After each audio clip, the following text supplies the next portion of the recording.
নরওয়ের বিপক্ষে এই দৃশ্যটা দেখেছেন।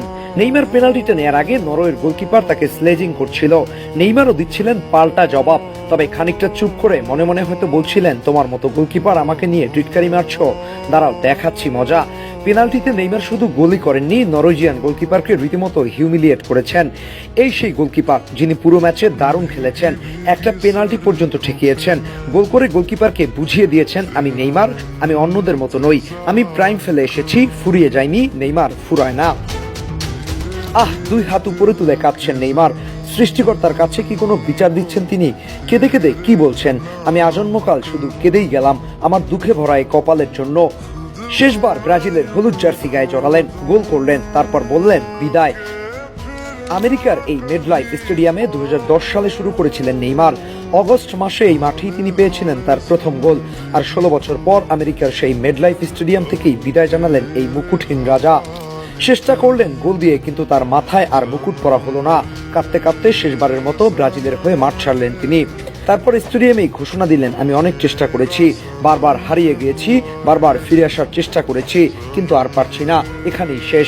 এই জায়গাতেই আমি শুরু করেছিলাম আর এখানেই আমি শেষ করছি। কথাগুলো বলতে বলতে নেইমারের গলা ধরে আসছিল, আর আসবে নাই বা কেন।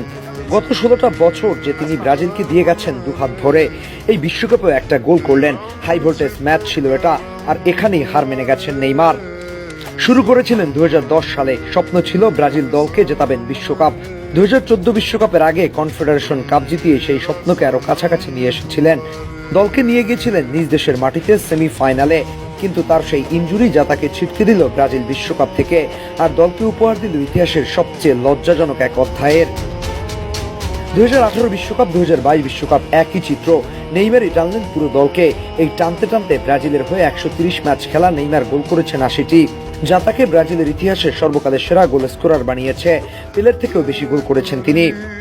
নরওয়ের বিপক্ষে ম্যাচের পর প্রশ্ন উঠছে, নেইমার যদি পুরো ম্যাচে থাকতো কি হতো? হয়তো কিছু হতো, অথবা কিছুই হতো না। আসলে গল্পটা এরকমই লেখা। বিশ্বকাপটা কখনো তাকে আপন করে নেয়নি। 2014-তে ইনজুরি, 2018-তে হতাশা, 2022-এ পেনাল্টিতে কান্না, আর এবার রাউন্ড অফ 16-তেই বিদায়। আর এবার আন্তর্জাতিক ফুটবলটা কি বিদায় জানালেন।